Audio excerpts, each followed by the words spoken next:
ଗୋଟେ ଭୟଙ୍କର ଡ୍ରାମା ଥିଲା ଜିଅନ୍ତା ଆସବ ଗୋଟେ ସାଡ଼ିଷ୍ଟ ଚରିତ୍ର ଥିଲା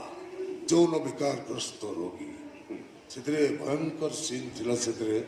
ଫାର୍ଷ୍ଟ ସିନ୍ ସେ ଗୋଟେ ଗୋଲାପ ଫୁଲକୁ ଛିଡ଼ି ଛିଡ଼ି ଆସୁଛି ସେ ଡାଇଲଗଟା ଏମିତି ଥିଲା Beauty is only to enjoy, not to touch. But for myself, beauty is only to touch, not to enjoy.